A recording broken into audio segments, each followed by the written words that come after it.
Vai estar no telão também? Ah, então tá bom. Beleza, então vamos nessa. Vamos orar.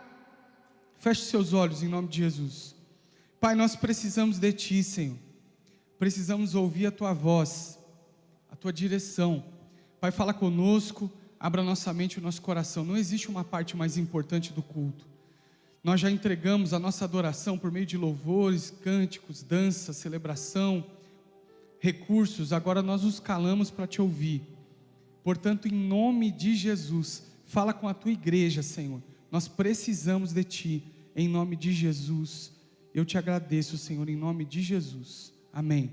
Achou Lucas capítulo 5 aí? Sim ou não? Então vamos comigo, gente. Eu estou meio quietinho assim, porque essa semana eu fiquei de dengue. Eu estava dengoso. Terça-feira fiz o exame, quarta-feira fiz o exame e deu dengue, gente. Alguém já pegou dengue aqui? Eu já peguei Covid. Eu posso pedir música no Fantástico de Covid. Eu já, olha, meu irmão, mas dengue não tem nada igual. Quem está comigo, diga amém. Então eu vou parecer que eu estou desanimado, mas não estou animado, amém? Quem me conhece sabe. Olha só, presta atenção, antes da gente ler o texto, quero te dar uma introdução bem importante, para que você entenda algo importante aqui. Existe uma diferença entre dom e talento. Dom e talento. Dom é uma coisa, talento é outra. Eu vou explicar. Os dois vêm de Deus. Só que existem duas maneiras diferentes pelas quais eles se manifestam e são desenvolvidos. Quem está entendendo, diga amém. O talento é algo de Deus para a minha vida. Mas ele também tem a participação humana. Ele vem através de algumas coisas que existem no homem. Então, pode ser geracional, um talento de alguma atividade. Só que o talento, ele é desenvolvido através do esforço humano. Ele vem de Deus e passa pela contribuição humana. O talento, ele precisa ser desenvolvido. O talento, ele precisa ser dominado, aprendido. A gente se empenha nele, a gente tem que se esmerir nele. Tem que estudar, tem que fazer as coisas, tem que trabalhar, né? Tem gente que acredita que as coisas vão acontecer naturalmente, né? Não, a gente precisa se esforçar. A gente vem numa geração hoje que acredita muito nas facilidades por conta das facilidades que existem através da tecnologia, etc. Mas o talento precisa ser desenvolvido, precisa estudar, precisa trabalhar, precisa se esforçar, precisa se empenhar para que as coisas aconteçam. E através desse empenho humano, há o desenvolvimento do talento. Quem está entendendo aqui, diga amém. Porém, quando eu executo aquilo que eu desenvolvi, na execução do talento, através daquilo que eu faço, eu glorifico o nome de Deus. Talento vem de Deus e desenvolvido pelo esforço humano, e através da sua utilização, nós devolvemos a glória a Deus, ou deveríamos devolver a glória de Deus, a glória a Deus. Tem muita gente que pega esse talento, desenvolve esse talento, mas não devolve a glória a Deus. Entendeu? O dom é diferente. Ele tem a mesma origem, vem de Deus, mas ele não tem contribuição humana. Não sou eu que vou desenvolver o meu dom. Eu busco a Deus, que distribui os melhores dons à igreja, e através da utilização do dom, que é do Espírito Santo, eu glorifico o nome do Senhor. Não há participação humana no dom. O dom é aquilo que eu abro espaço para que o Espírito flua em mim. Diferente do talento que Deus me dá, que eu posso receber de alguém, mas eu preciso necessariamente me esforçar para desenvolvê-lo. O talento, ele precisa ser aprimorado. O dom, ele não é aprimorado pelo esforço humano, é pela busca de Deus. Quanto mais eu busco a Deus, mais esse dom se torna evidente na minha vida. E toda vez que eu fluo dos dons, é o próprio Deus sendo glorificado através do dom que vem dele. Por isso que há uma diferença entre a questão de cobrar a Deus por aquilo que eu exerço. Tem muita gente que entende que o dom é meu, o dom é seu. Na verdade, o dom vem de Deus e é desenvolvido na minha vida através do Espírito Santo, fluindo através do Espírito Santo. E às vezes eu coloco Deus na parede. Poxa Deus, eu tenho feito isso para o Senhor, eu tenho feito aquilo. E Deus fala sobre o mérito. O dom não há mérito. O dom é de Deus, para desenvolvimento da igreja, para exortação da igreja, para correção da igreja, para edificação da igreja. O talento não necessariamente eu preciso usar na igreja. Eu posso desenvolver o talento, por exemplo, na minha atividade profissional. E quanto mais eu me especializo nas coisas, mais então eu domino aquilo que eu faço através do talento. E é justamente sobre esse domínio que a gente tem do nosso talento, que nós vamos criando algumas fortalezas dentro de nós, que nós passamos a enxergar tudo que nós vivemos mediante ao esforço daquilo que eu faço. Fala para quem está do seu lado, relaxa que você já vai entender tudo. Quanto mais eu domino o que eu faço, quanto mais eu domino o meu talento, mais eu tenho a tendência de confiar naquilo que eu estou fazendo, como eu estou fazendo, em como eu estou realizando. Foi exatamente isso que aconteceu com um homem chamado Pedro, e é justamente isso que Jesus veio trabalhar no coração dele quando do seu chamado. Pedro, ele nasceu numa família de pescadores, porque a atividade de pescadores naquela época não era desenvolvida por meio de cursos, mas era desenvolvido no seio familiar. Ou seja, só podia ser um pescador quem nasceu na família de pescadores. E Pedro nasceu numa família de pescadores e ascendeu à posição de líder por aquilo que ele fazia. Ele tinha um talento sobre aquilo, ele dominava o que ele fazia. Ele era dono da empresa, haviam outros 2 sócios, Tiago e João, mas Pedro era o cara que dominava as coisas, ele dominava a arte de pescar, a vida inteira pescando, e ele fazia muito bem aquilo, porque ele tinha o desenvolvimento do talento dele. Ele conhecia a tábua das marés, ele conhecia como pescar, ele conhecia que rede usar, ele conhecia que horas que ele tinha que pescar, ele dominava aquilo.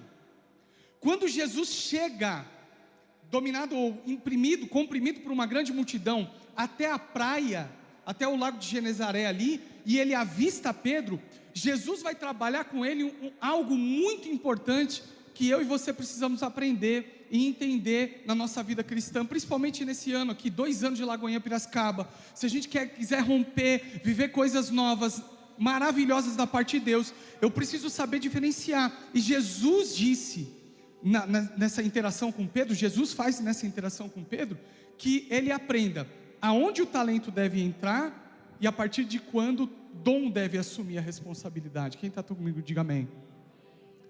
Olha só, olha o versículo 1, vamos ler junto aí em nome de Jesus. Põe aí para mim na tela. Lucas 5:1 diz assim: certo dia Jesus estava perto do lago de Genezaré e uma multidão o comprimia de todos os lados para ouvir a palavra de Deus. Jesus chega, ele avista o barco de Pedro e ele quer falar com Pedro. Pedro é o alvo de Jesus nesse instante. Ele chega para Pedro, Pedro fala o seguinte: Pedro, eu quero o seu barco aí para se afastar da margem, porque eu quero falar com esse povo. Ele escolhe Pedro propositalmente. E lá no versículo 2 diz assim: viu à beira do lago 2 barcos, deixados ali pelos pescadores que estavam lavando as suas redes. Fala comigo, lavando as suas redes. Preste atenção. Pedro, ele pescou a noite inteira. Pedro líder, Pedro dono da empresa, Pedro que dominava a sua área de atividade, Pedro que dominava o seu talento. E ele chegou num dado momento que ele falou o seguinte: não tem mais o que fazer, precisamos lavar as redes, porque esse dia de trabalho já acabou. Essa informação aqui do texto é muito importante que Lucas está dando. Lucas, um médico detalhista. E por que ele não fala só sobre o relato de ele chegar lá e pedir o barco emprestado para pregar? Ele dá detalhes, porque há coisas importantes no texto que eu e você precisamos aprender.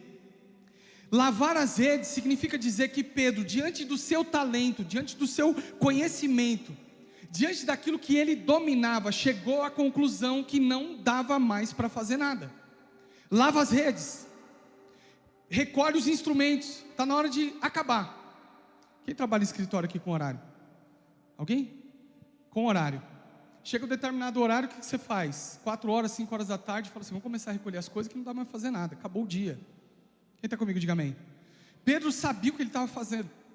Pedro, diante do seu talento, das suas convicções, na conclusão do que ele tinha, daquilo que ele exercia de mais importante na sua vida, que era o talento, o desenvolvimento do seu talento, no ápice do conhecimento daquilo que ele fazia, ele chegou à conclusão: não dá mais para fazer nada, lava a rede. Quantas vezes na nossa vida nós vamos chegar nesse instante, onde através daquilo que a gente domina, daquilo que a gente tem conhecimento, da nossa visão de mundo, a gente vai falar o seguinte: não tem mais jeito, acabou, eu sei que não dá mais. Eu sei que não vai mais adiante, eu sei que até aqui eu fiz, mas a partir daqui não dá mais. A gente pensa assim, por conta dos conhecimentos que a gente adquiriu ao longo da vida, da experiência que a gente tem ao longo da vida. Mas Deus não nos chamou para andar de acordo com as nossas experiências. Deus não nos chamou para andar de acordo com o nosso ponto de vista. Deus não nos chamou para andar de acordo com aquilo que eu vejo. A minha vista é limitada. Por isso que Jesus diz, né? Nós não andamos por aquilo que vemos, mas nós andamos pela fé. E a fé está distanciada daquilo que eu vejo. Porque o que eu vejo, mesmo que eu domino, pode ser um fator limitador na minha vida. E Jesus está chegando diante de um fator limitante na vida de Pedro. Ele dominava o que fazia, ele tinha conhecimento, era legítimo. Não dá mais para pescar, lava as redes. Tem hora que você chega num momento da sua vida que é legítimo pensar, não tem mais jeito, não vai mais, acabou tudo que eu tentei, domino o que eu faço, tenho conhecimento do que eu faço, mas não vai mais para frente. Quem está comigo, diga amém. Todo o domínio que Pedro tinha, teria sido agora confrontado diante de alguém que ele não conhecia, diante de alguém que ele não viu, não tinha visto, não sabia quem ele era.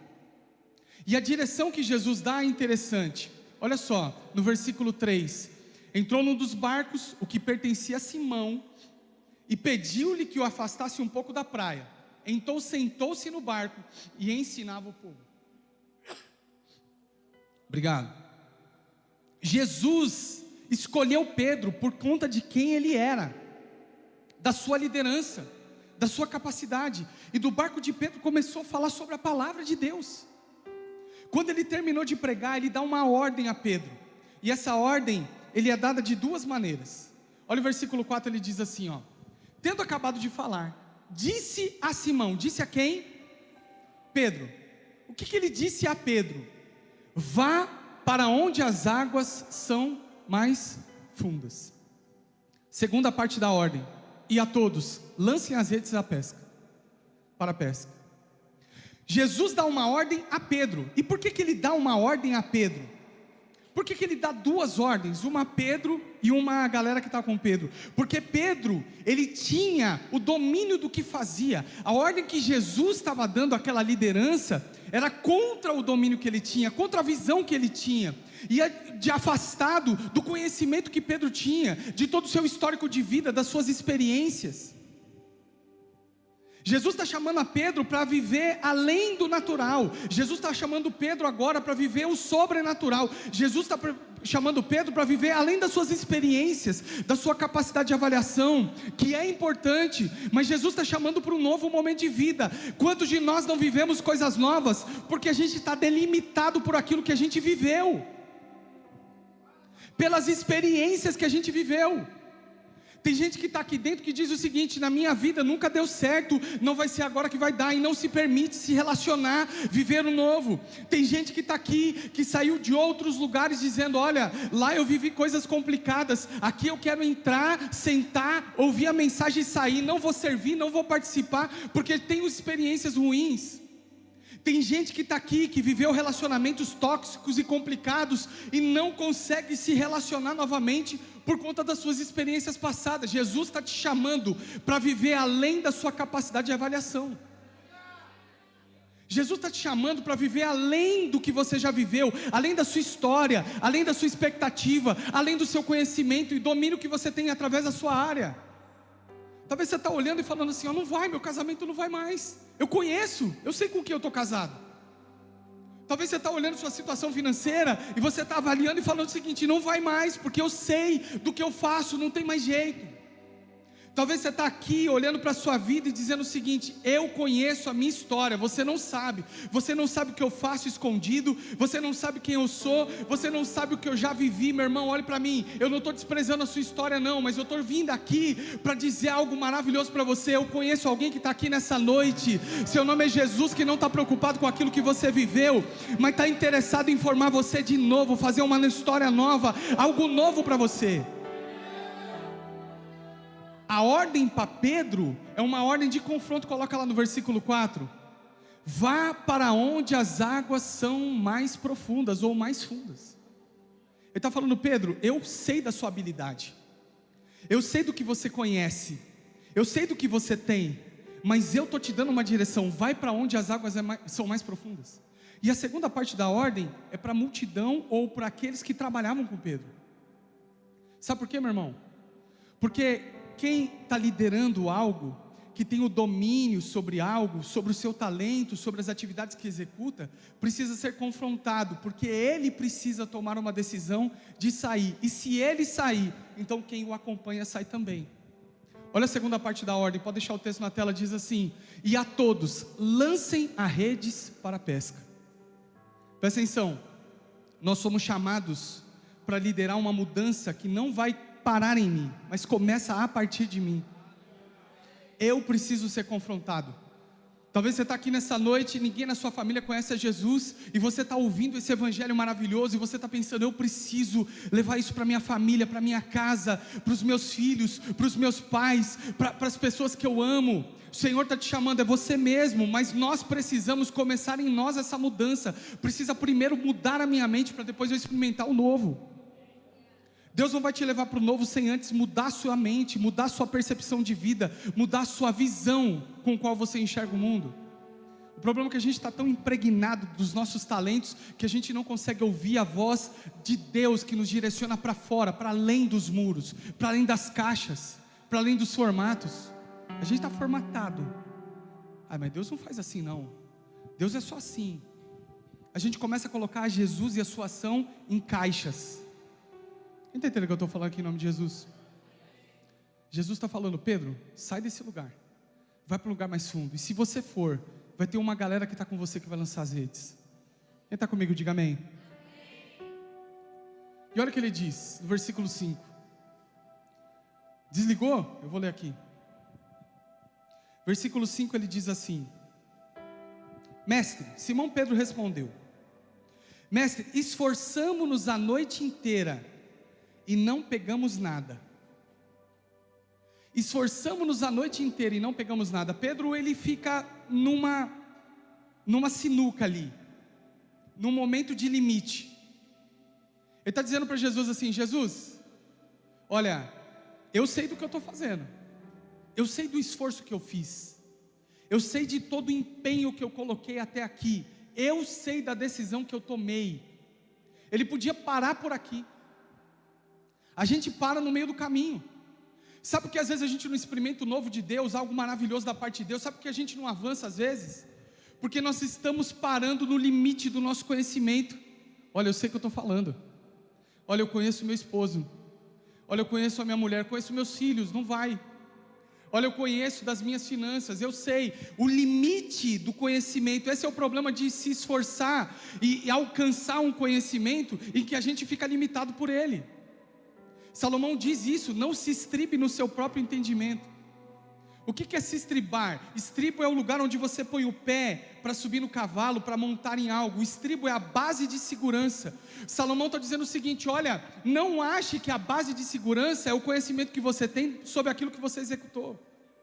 Não ache que a sua segurança é o dinheiro que está na conta. Não ache que a sua segurança é do que você já viveu até hoje. São dos cálculos que você faz. Isso é muito importante, você deve fazer, você tem que se esforçar, mas não é isso que vai te dar vida, vai te garantir vida. Quem está comigo aqui, diga amém. Pedro disse: é isso, é ele. Voltou. Pedro disse assim, ó, olha, volta lá no versículo 5. Simão respondeu: Mestre, esforçamos a noite inteira e não pegamos nada. Pode atender e falar que o culto vai acabar já já. Aqui em cima do altar, não é não? Glória a Deus. Simão respondeu: Mestre, esforçamos a noite inteira e não pegamos nada. Mas, porque és tu que está dizendo isto, vou lançar as redes. Presta atenção aqui. Pedro podia legitimamente dizer o seguinte para Jesus: Jesus, olha, de pregar, você prega. De ensinar, você ensina. Mas de pescar, eu manjo dos Paranauê aqui, deixa comigo. Quem está comigo, diga amém. Pedro podia dizer o seguinte: olha, eu sei do que eu estou falando, eu sei do que eu estou fazendo. Você prega e eu pesco. Quem está comigo, diga amém. Mas Pedro não agiu assim. Pedro decidiu ouvir a voz de Deus, apesar de todo o seu conhecimento, de todo o talento que ele tinha, de tudo aquilo que ele viveu a vida inteira. Pedro decidiu ouvir a voz de Jesus e dizer: mas é porque tu está falando. Quem está comigo, diga amém. Você chegou aqui colocando um ponto final em várias situações da sua vida, de maneira legítima. Talvez você chegou aqui com um ponto final preparado, e Jesus está dizendo: olha, eu tenho algo novo. Você pode pensar: eu sei do que eu estou fazendo, de maneira legítima, assim como Pedro, mas eu ouso a te convidar nessa noite, nesses 2 anos de igreja, para o próximo nível da sua vida, dizer o seguinte: Senhor, apesar de tudo aquilo que eu conheço, eu vou ouvir a sua voz e vou fazer o que o Senhor está mandando. Quem está comigo, diga amém. Pode aplaudir o Senhor aí.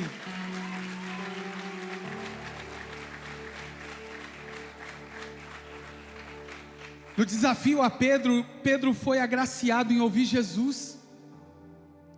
Não ficar só dirigido pelo seu talento, meu irmão, nós precisamos ouvir a voz de Jesus. Nesses últimos dias nós precisamos ouvir a voz de Jesus, ser ousado. Nós precisamos avançar no que Deus tem falado para nós. E quando eu falo isso, meu irmão, não estou falando de vida financeira aqui, nem material, meu irmão, isso é muito pouco. Eu estou falando de relacionamento com Deus. Está na hora de um outro nível, está na hora de viver novas coisas, está na hora de viver um novo momento diante da presença de Cristo, ouvir a voz de Deus e, apesar de todas as coisas, decidirem obedecer. Você sabe qual que é a linguagem de amor de Deus? A linguagem de amor da minha esposa, meu irmão, há 23 anos atrás, quando eu comecei a me relacionar com a Ju, meu cunhado Átila conhece, eu não sabia a linguagem de amor dela, e eu comecei a namorar ela, não vou falar não, que tem adolescentes aqui, mas comecei a namorar com 17 anos, aí comecei a namorar ela com 17 anos, ela é um pouquinho mais velha que eu, ela tinha 20 na época, eu falei, cara, eu vou levar uma flor para ela, alguma coisa assim, né? Aí comprei no primeiro dia, levei 2 coisas. Perguntei assim: o que seu pai gosta de comer, Gustavo? Pega essa, pastor. O pai dela gostava de manjar de ameixa. Liguei para minha avó: vó, faz um manjar aí. Levei um manjar de ameixa. Cola comigo aqui hoje, adolescente, que você vai passar de ano. Levei um manjar de ameixa para o pai. O pai, oh, que beleza. E para ela eu levei flor. O pai dela gostou mais do manjar do que a minha namorada de flor. Aí passou um tempo, eu falei: viu, você não gostou das flores? Você não põe em lugar nenhum? Ela falou assim: deixa eu falar um negócio, flor você dá para defunto. Quem está comigo, diga amém. Eu gosto é de comer. A linguagem de amor da minha esposa é comer, rapaz. Eu posso dar um presentinho para ela, não funciona, leva para comer, está tudo certo. Quem está entendendo, antigamente? Sim ou não, Atilão? Levou para comer, está tudo certo. Deus tem uma linguagem de amor. Essa linguagem de amor não está relacionada ao sensorial. Deus não olha para você e se encanta com o choro e as lágrimas que você derrama. Deus não se arrepia com as suas emoções. É por isso que tem gente que entra na presença de Deus, chora, arrepia, gira no manto, fala em mistério, cai no chão, quando levanta lá fora está tudo igual.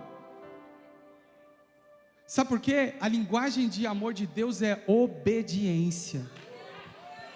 A palavra de Deus diz, João capítulo 14, Jesus dizendo: aquele que me ama, me obedece. Por isso que quando Jesus apresenta diante de Pedro uma nova realidade de vida que vai transpassar a sua visão, sua capacidade de avaliação, ele apresenta algo que deve ser respondido em amor: obediência. Mas porque o Senhor está falando, eu vou fazer. Tem gente que está aqui dizendo: olha, eu já avaliei de todos os jeitos e não dá mais. E Deus está falando: é agora que é a hora da mudança.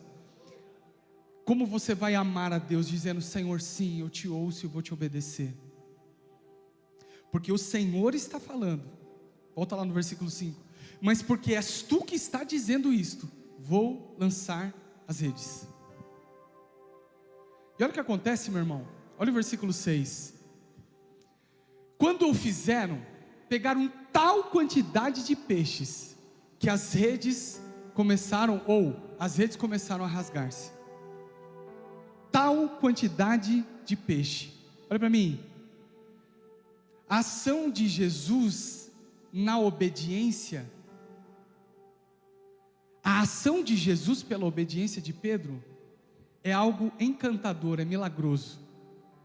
Vai além do conhecimento. Olha para mim. Você quer viver milagre na sua vida? Todo milagre é precedido pela obediência. Todo milagre é precedido pela obediência. A obediência implica em várias coisas. Em primeiro lugar, anular a nossa arrogância de que nós sabemos, de que nós conhecemos, de que nós temos capacidade. O talento, ele só leva a glória a Deus quando ele está submetido à vontade de Deus. Tem um monte de gente talentosa que não glorifica a Deus, apesar de receber o talento da parte de Deus. Quem está comigo, diga amém.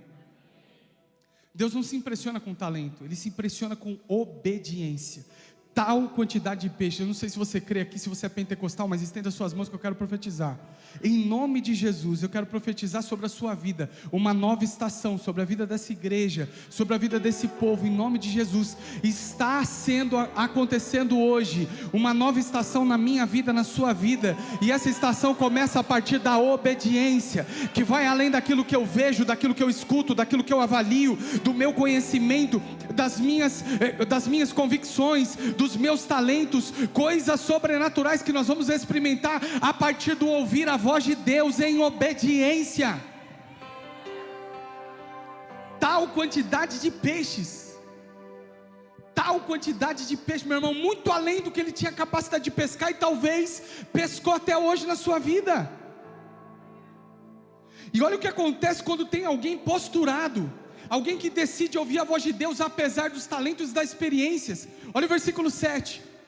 Então fizeram sinais aos seus companheiros no outro barco para que viessem ajudá-los. E eles vieram e encheram ambos os barcos, ao ponto de começarem a afundar. Meu irmão, Deus está falando, olha, se você obedecer, além do que você vê, além do que você escuta, além do que você percebe, além do seu talento, do seu conhecimento, gerado através do esforço, se você me ouvir e tão somente obedecer, eu não vou fazer só na sua vida, mas na vida daqueles que te cercam. Não foi só Pedro abençoado, não foi só a empresa de Pedro abençoada, todos que estavam perto foram abençoados. A sua decisão vai impactar a sua família, a sua postura diante de Deus, de ouvir a voz de Deus, de obedecer a voz de Deus, vai impactar os seus filhos, a sua esposa, seu marido. A sua decisão vai impactar os seus amigos, a sua decisão lá na faculdade, jovem, na escola, jovem, vai impactar uma sociedade inteira. Piracicaba vai ser transformada através de uma posição, de alguém que decidiu ouvir a voz de Deus.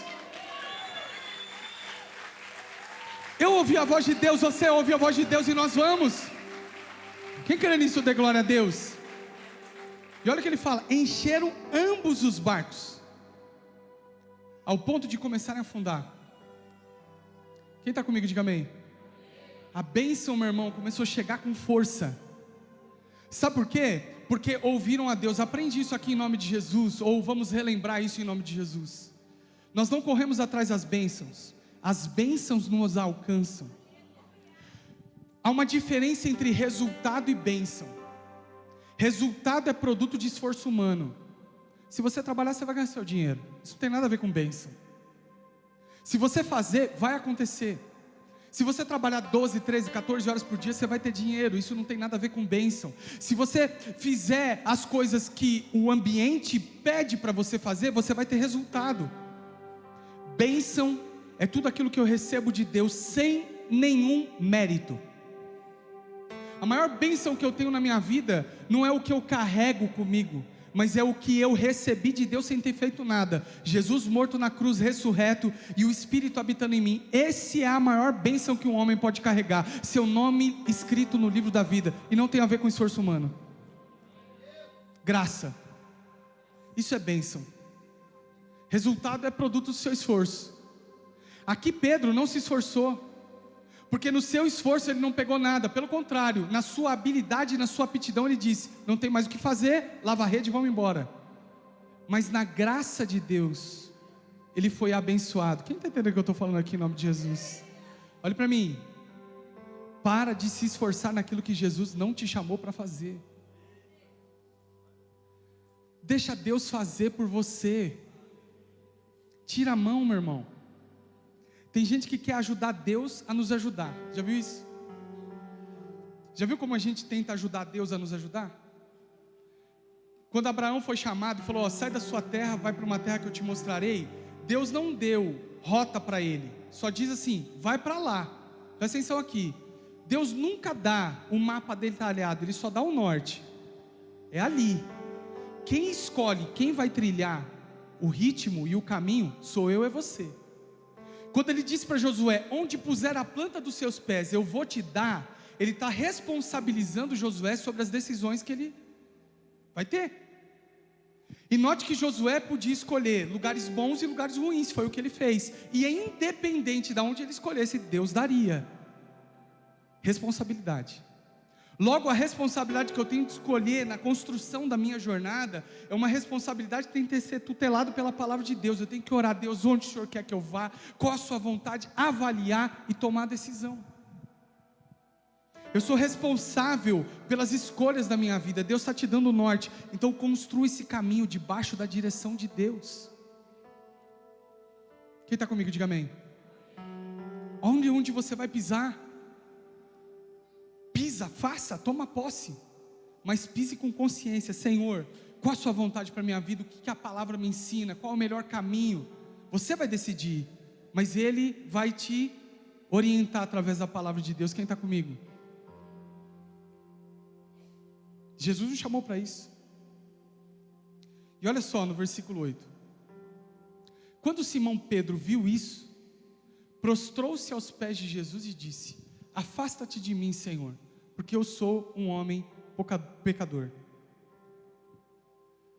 Pedro sabia do tamanho do milagre e reconheceu o tamanho do milagre quando ele comparou com a sua capacidade de avaliação. Quem está entendendo o que eu estou falando? Quando ele, na sua capacidade, no seu talento que ele dominava, ele olhou e viu o que aconteceu, ele reconheceu que aquilo não era normal. E a reconhecer que aquilo não era normal, então ele se prostrou diante de Jesus. Pedro está dizendo o seguinte: todo o meu domínio, todo o meu talento, toda a minha capacidade, eu estou me sujeitando debaixo da vontade de Deus. É assim que a gente vive milagre. Meu irmão, lá na igreja a gente vive muitos milagres.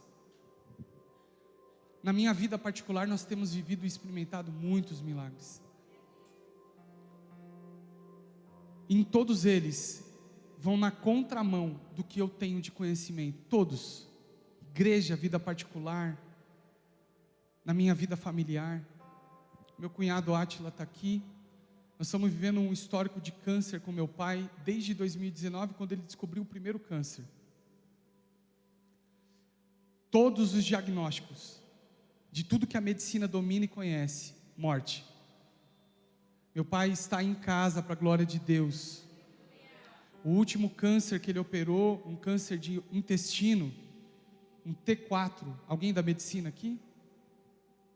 T4 é o câncer que não tem mais o que fazer. O câncer era do tamanho de uma manga. E o médico me chamou pela segunda vez, porque a primeira ele também já tinha dado diagnóstico, um outro médico, o médico do câncer da próstata, da qual, graças a Deus, ele está curado.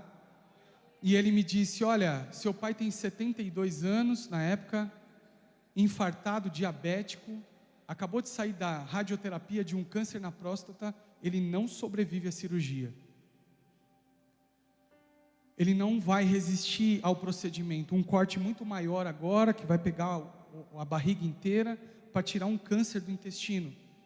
Se ele passar pela cirurgia, talvez ele não aguente a quimioterapia, e vai ter que usar uma bolsa de colostromia para a vida inteira. Bolsa de colostromia é uma bolsa que fica no lugar do intestino. Quem me disse isso? o chefe da cirurgia de intestino do Hospital São Vicente em Jundiaí, que é professor do Sírio-Libanês. Todos os diagnósticos apontavam no domínio, no conhecimento humano, para a morte. Meu pai foi para a cirurgia, nos despedimos ali um pouquinho antes dele entrar. Ele entrou na cirurgia e depois de 3 horas, o médico aparece na sala, incomodado, mexendo nos lábios, andando meio de um lado para o outro. Ele apareceu no quarto e me chamou. Eu falei, meu Deus, ele vai dar uma notícia. Mas eu já tinha dado uma notícia para ele antes de ele operar meu pai. Eu falei assim, doutor, eu respeito a sua aptidão, mas eu creio num Deus que faz milagres. E sabe o que ele falou para mim? Ele falou, cada um crê no que crê. Eu falei, amém. Ele me chamou e me disse assim, nós fizemos a cirurgia no seu pai. Eu falei, glória a Deus, e como foi? Ele falou assim, olha, foi surpreendente. O câncer era do tamanho de uma manga, nós tiramos. Mas seu pai tinha 1,5 metro de intestino a mais do que um ser humano normal tem. E por conta disso, e da posição que o câncer estava, eu consegui fazer uma ligação que ele não vai precisar usar a bolsa de colostomia. Eu falei, glória a Deus. Saiu desse processo e agora temos um gigante para enfrentar, a quimioterapia. Ele não vai resistir, 72 anos, infartado, perdeu quase 10 quilos nesse processo. Magro, eu lembro que eu fui dar banho no meu pai antes da operação, um saco de ossos. E aí, passou 1 mês, 2 meses, levamos no médico. O médico pegou todos os exames e falou assim para mim, olha, o caso do seu pai é raro, só que eu tenho uma notícia para te dar. Ele não vai precisar fazer quimioterapia, ele está de alta. Quem está entendendo o que eu estou falando aqui em nome de Jesus?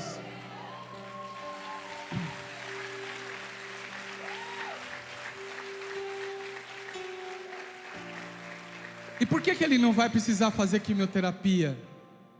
Porque o câncer da região do intestino, que era um câncer fatal, estava com as células isoladas. Não me pergunto por que, eu não sei explicar para você. Mas ele não fez quimioterapia. Quem está comigo, diga amém. O velhinho está forte lá, está sofrendo, mas está forte. A gente brinca em casa, capaz dele enterrar todo mundo. Quem está entendendo o que eu estou falando? Nenhuma percepção humana pode determinar o que Deus tem para mim e para você. Eu não sei o que você viveu até aqui, mas eu quero dizer para você em nome de Jesus, se submeta à glória de Deus. Se submeta à voz do Senhor. E eu quero caminhar para o encerramento, rapidinho, que agora que eu vi a hora. Olha aí, versículo 9, vem comigo. 9, coloca aí na tela. Pois ele e todos os seus companheiros estavam perplexos com a pesca que haviam feito. Perplexidade, quando a gente obedece à voz de Deus, é perplexidade. Meu Deus, eu não sabia.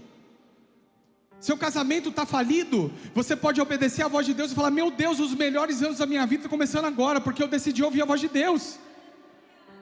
Minha vida espiritual estava falida, mas eu decidi ouvir a voz de Deus, e eu estou perplexo com o que Deus está fazendo, é muito rápido. E no versículo 10 diz assim, bora? Foi, como também Tiago e João. Quem era Tiago e João? Sócios de Pedro. Pedro, Tiago e João no barquinho. Os filhos de Zebedeu, sócios de Simão. Jesus disse a Simão, não tenha medo, de agora em diante você será pescador de homens.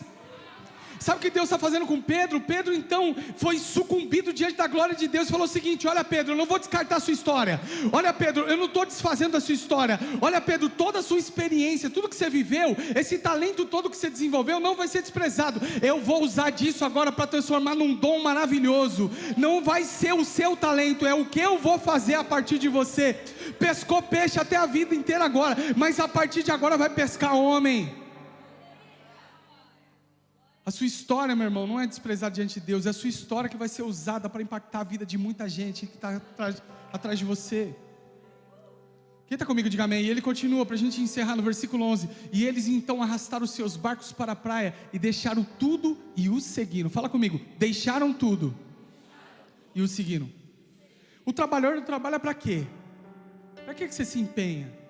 Uma das partes do empenho é para o sustento, para ganhar dinheiro, para você se desenvolver. A maior pesca da história da vida de Pedro foi deixada de lado. Sabe por quê, meu irmão? Porque quando nós entendemos o propósito de Deus na nossa vida, nós não nos movimentamos por recurso, mas nós nos movimentamos por propósito. Quem está comigo, diga amém. Pedro podia ter pescado e falou o seguinte: cara, eu fiz a maior pesca da minha vida, agora eu vou pescar tudo. Não, ele disse: Senhor, tudo isso, meu talento, tudo que eu desenvolvi a vida inteira, é secundário diante do propósito que Deus tem para mim. Então isso começa a me acompanhar, não sou eu mais que vou atrás, vai chegar. Recebe aí em nome de Jesus, vai chegar.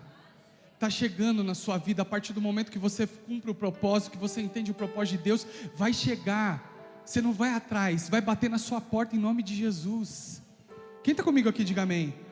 Você não vai se esforçar como se esforçava antes para isso, não. Agora você se esforça, continua trabalhando, porque esse é o seu papel, mas agora vai chegar bênção, sem medida, bênção.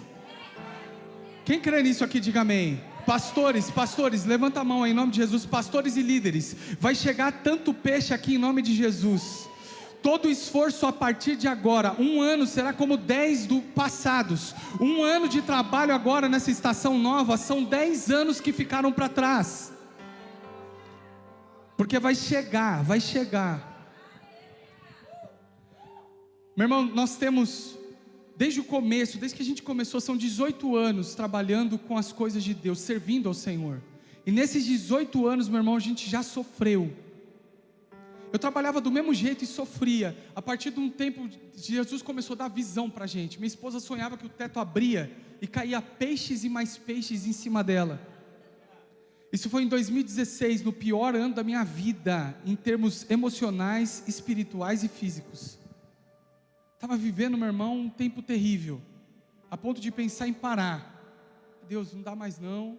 Toda a minha avaliação, minha experiência não vai para frente.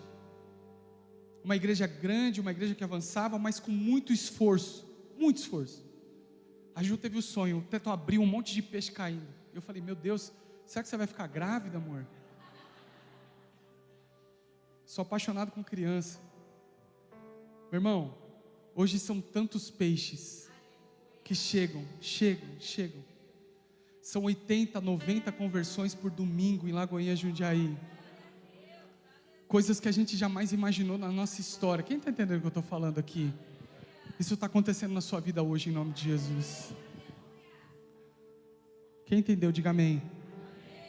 Deixa tudo. O que motiva a gente não é o talento que a gente pode empregar. Deus não se impressiona com o seu talento, meu irmão. Olhe para mim, em nome de Jesus. Deus não está impressionado como você toca bem bateria, como você toca bem um instrumento musical, como você prega bem. Deus não se impressiona com isso. Não. Deus não está impressionado como você serve bem. Isso é talento. Deus, Ele está interessado num coração sensível à sua voz e obediente. Um coração submetido à vontade de Deus. Se coloque de pé em nome de Jesus.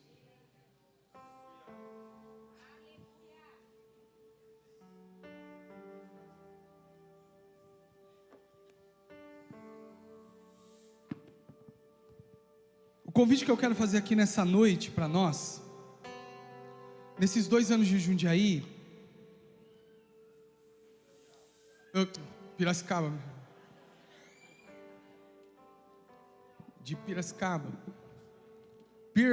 né? Piracicaba, Sorocaba. Jundiaí ainda é um pouquinho mesclado ainda. A gente fala porta, mas o convite que eu quero fazer para mim e para você é você que entrou aqui e você, diante de todo o seu conhecimento, e de maneira legítima, disse assim: não vai mais, eu vou lavar minhas redes. Tem gente que entrou aqui colocando um ponto final, não é nas redes, no trabalho, em sonhos, é na própria vida. Deus me mostra gente aqui que escreveu carta e guardou sobre suicídio e sobre declaração do porquê está fazendo isso. Teve gente aqui que está colocando ponto final na vida. Tem gente que colocou ponto final porque viveu um momento muito difícil e disse: eu não tenho mais prazer na vida. Tem gente que está aqui colocando ponto final em casamento, lavando rede de casamento. Tem gente aqui que está lavando rede de vida financeira. Tem gente aqui que está lavando rede da vida espiritual, da vida como um todo, falando: não dá mais, eu já provei de tudo, não dá mais. Tem gente que está aqui colocando ponto final em situações tão delicadas. E o Senhor me trouxe aqui para dizer: olha, eu vim para dar vida e vida com abundância. Jesus está confrontando o seu ponto final, sua rede, dizendo o seguinte: está na hora de colocar essas redes para funcionar em águas mais profundas. Jesus está te chamando hoje para você sair do raso. Meu irmão, Jesus está te chamando hoje para uma vida com Ele, de submissão, de entrega completa. Jesus está falando para mim, para você: está na hora de largar o seu talento, o seu conhecimento e de fato se entregar. Tem gente que se entrega pela metade. Jesus está te convidando para entregar inteiro. Vida com Deus, uma vida distante da religiosidade, porque a religiosidade é tão mortal quanto alguém que não conhece Jesus. Uma vida de compromisso, de vir aqui: eu fui lá na igreja, domingo, Lagoinha, Piracicaba, já fui lá, fiz a minha parte, está tudo bem. Já dei meu dízimo, está tudo bem. Jesus está rompendo com isso nos últimos dias. Ele quer uma igreja viva que entende a quem Ele está servindo, propósito. Jesus está te convidando para uma vida nova, meu irmão. Você está cansado, você já pescou a noite inteira, você está a vida inteira, está cansado. Cansei, pastor, cansei, não dá mais, eu estou cansado, eu estou enfadado, eu estou esgotado. Tem gente que está aqui com um sorriso no rosto, servindo, vivendo a vida da igreja, mas dizendo assim: olha, eu estou cansado, ninguém me conhece, eu estou cansado. Para você, fecha os seus olhos. Se você entrou aqui nessa noite dessa maneira, se você tem vivido só na confiança do seu braço, do seu talento, é um tempo novo para você. Se você quer entregar a sua vida a Jesus e dizer: Senhor, o Senhor é aquele que toma conta da minha vida, o Senhor da minha vida, eu quero te obedecer definitivamente, não quero mais confiar em mim, eu estou cansado disso. Eu quero que você levante uma das suas mãos bem alto e fale: Senhor, eu preciso disso, eu preciso de um renovo. Levante a sua mão bem alta, eu quero te ver. Não se constranja, levante a sua mão. Você que levantou uma das suas mãos, eu queria que você viesse à frente. Nós queremos orar com você e por você. Sai do seu lugar, não se constranja. Eu não estou nem aí se é da igreja, se é líder da igreja, quanto tempo você tem de igreja, se é a sua primeira vez aqui. Não, Deus está te chamando. Deus está te chamando para entregar seu coração a Ele, sua história a Ele, entregar a sua vida a Ele. Fala: Senhor, minha vida está aqui, cansei, Deus, eu estava lavando as minhas redes, mas eu quero te ouvir. Tem gente que entrou aqui determinado a tirar sua própria vida, escrito carta de despedida em suicídio. Eu não quero que você se identifique, mas eu quero que você venha para cá, em nome de Jesus. Sai do seu lugar, vem para cá. Sai do seu lugar em nome de Jesus. Eu quero orar por você e com você em nome de Jesus. Sai do seu lugar, venha na frente, vem aqui e fala: Jesus, eu preciso disso em nome de Jesus. Igreja, eu preciso que agora você ore. Você não é um espectador aqui, você não veio assistir um programa aqui, você não é espectador, você é adorador. Você faz a coisa acontecer. Eu quero que você ore, levanta suas mãos, comece a orar. Há cadeias sendo rompidas aqui agora, há cadeias sendo quebradas aqui agora, há pensamentos de morte sendo quebrados aqui agora, há planos de Satanás sendo frustrados aqui agora, sendo destruídos, tronos de Satanás sendo destruídos. Eu quero que você ore, levanta sua mão e comece a orar. Comece a orar em nome de Jesus. Comece a orar em nome de Jesus. Comece a orar, você que ora em línguas no seu lugar. Comece a romper em nome de Jesus. Ora igreja, ora igreja.